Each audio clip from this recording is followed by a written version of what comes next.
Baik, pada video kali ini saya akan membahas tentang mata dan alat mulut serangga.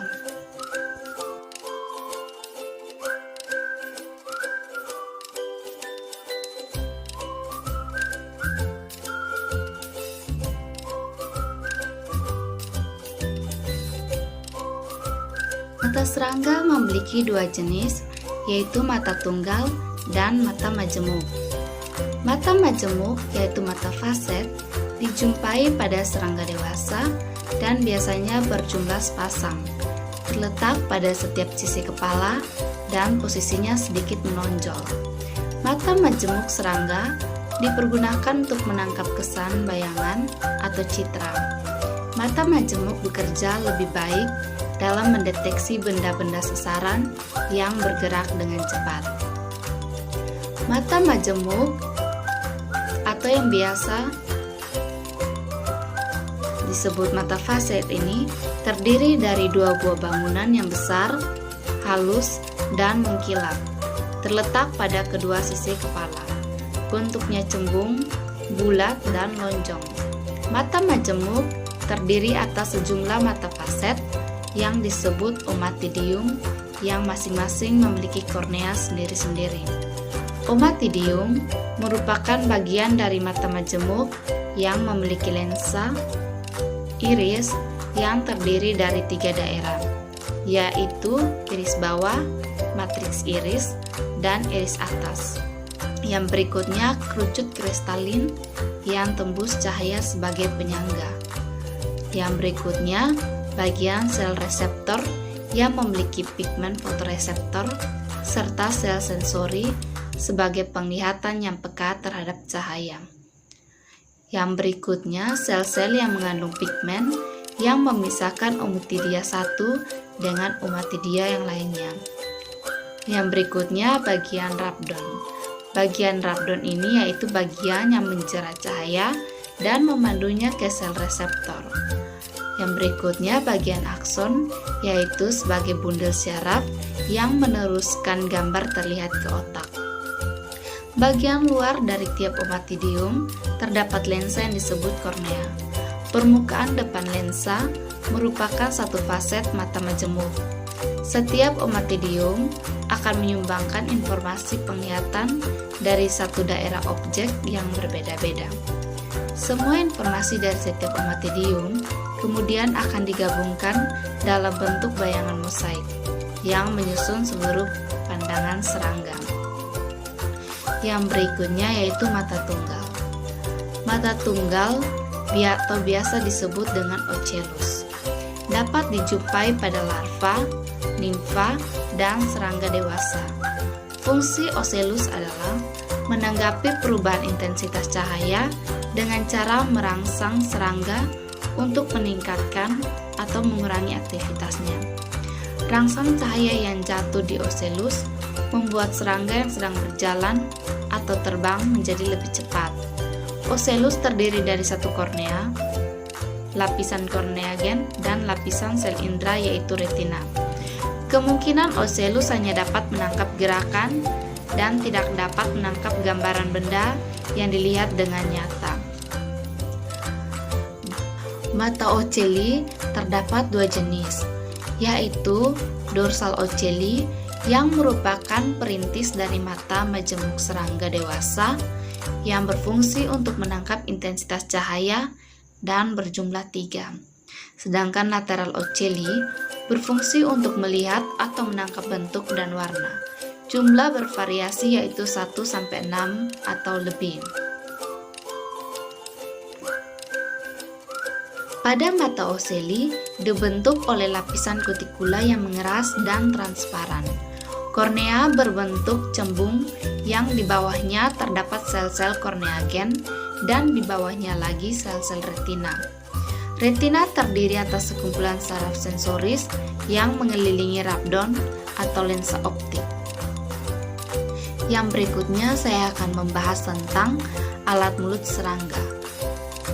Alat mulut serangga umumnya dibagi 3 kelompok, yaitu yang pertama, kelompok mandibulata yang berfungsi untuk memotong atau menggigit.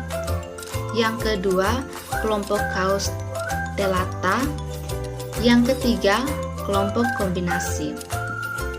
Berikutnya saya akan membahas tentang tipe mulut pada serangga.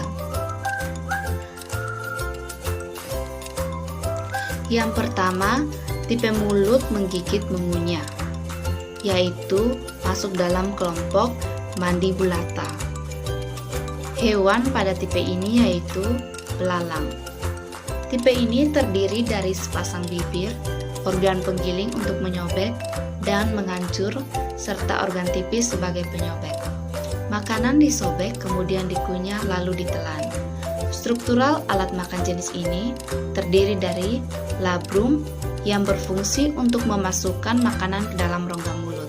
Yang kedua, epifaring yang berfungsi sebagai pengecap. Yang ketiga, mandibel yang berfungsi untuk mengunyah, memotong, dan melunakkan makanan. Berikutnya, maksila yaitu alat bantu untuk mengambil makanan. Yang berikutnya, labium yang berfungsi untuk menutup atau membuka mulut.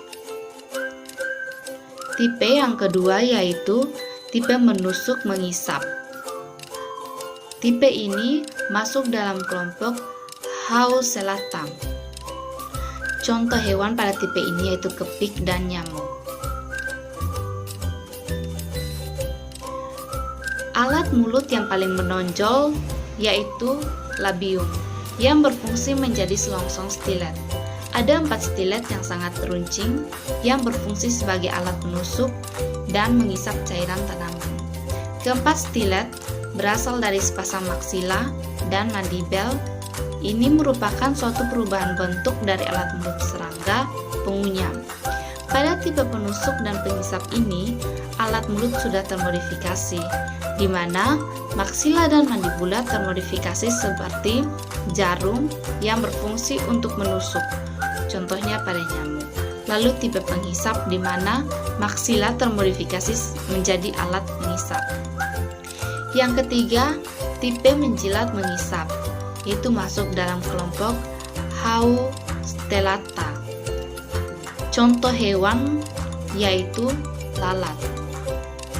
Bagian bawah kepala terdapat labium yang bentuknya berubah menjadi tabung yang bercela. Ruas pangkal tabung disebut rostrum dan ruas bawahnya disebut haustellum. Ujung dari labium ini berbentuk khusus yang berfungsi sebagai pengisap, disebut labellum. Pada mulut lalat, bahan pangan padat menjadi lembek dan busuk akibat ludah yang dikeluarkan hama ini untuk melunakkan makanan, kemudian baru dihisap.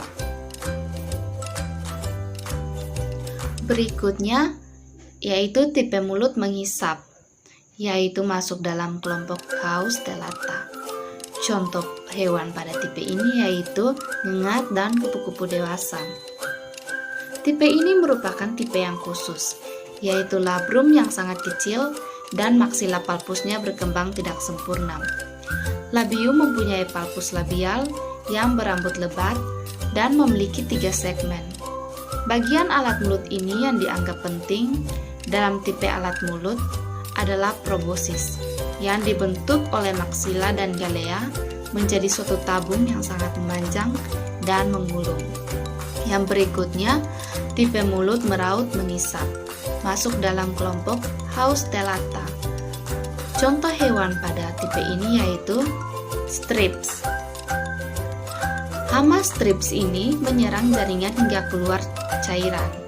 Cairan ini kemudian dihisap paru konikal. Jaringan yang terserang cenderung berwarna putih atau belang, yang kemudian tampak mengerut. Berikutnya yaitu tipe mengait mengisap. Pada tipe ini termasuk dalam kelompok Mandibulata, yaitu terdapat pada kupu-kupu. Tipe ini mengait agar mulutnya bisa menempel ke kelopak bunga. Setelah menempel, kupu-kupu akan mengisap nektar dari bunga tersebut. Yang berikutnya, tipe kombinasi Mandibulata Haustellata. hewan pada tipe ini yaitu pada lebah. Pada lebah, tipe kombinasi yang struktur labrum dan mandibelnya serupa dengan tipe alat mulut menggigit mengunyah, tapi maksila dan labiumnya memanjang dan menyatu. Glossa merupakan bagian dari labium yang berbentuk memanjang, sedangkan ujungnya menyerupai lidah yang berbulu disebut flabellum yang dapat bergerak, menyusup, dan menarik untuk mencapai cairan nektar yang ada di dalam bunga. Sekian dan terima kasih.